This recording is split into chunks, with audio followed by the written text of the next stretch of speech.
Ladies and gentlemen, today on 5th February, we mark Kashmir Day and stand in solidarity with the people of Jammu and Kashmir who have been denied their basic human rights for far too long.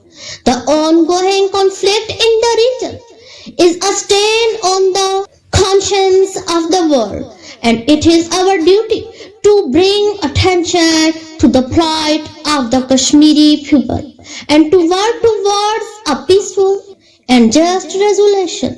The situation in Kashmir is a grave humanitarian crisis, with the people of the region living under a constant state of fear and oppression.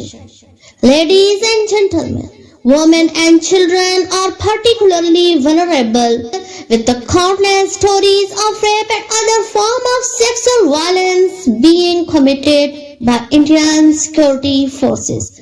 Dear audience, world cannot remain silent in the face of such atrocities.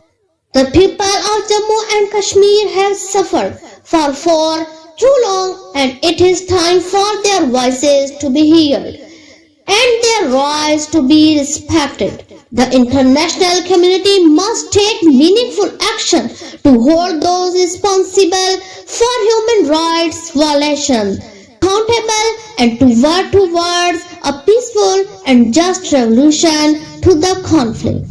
The resolution of the Kashmir conflict is not just a matter of concern for Pakistan and India, but also for the wider international community.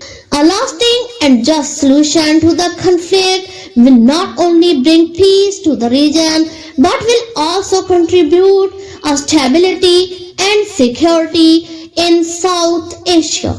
On this Kashmir Day, let us renew our efforts to find a peaceful resolution to the conflict, and let us stand in solidarity with the people of Jammu and Kashmir in the struggle of freedom and self-determination.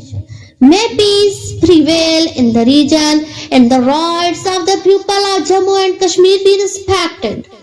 As a responsible and peace-loving nation, we must continue to raise our voices for the oppressed people of Jammu and Kashmir on all national forums. Mind that the resolution of the Kashmir issue is key to peace and stability in the region. We call on the international community to take a firm stand on the human rights violations being committed in Kashmir and to press for a peaceful and just resolution to the conflict.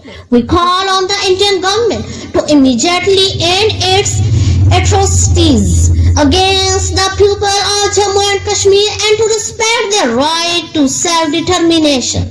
Ladies and gentlemen, in conclusion, let us renew our commitment to the people of Jammu and Kashmir and to work towards a peaceful and just resolution to the conflict. May the people of Jammu and Kashmir finally see an end to their suffering, and may they finally be able to live in peace and with dignity. Amen. Thank you for listening.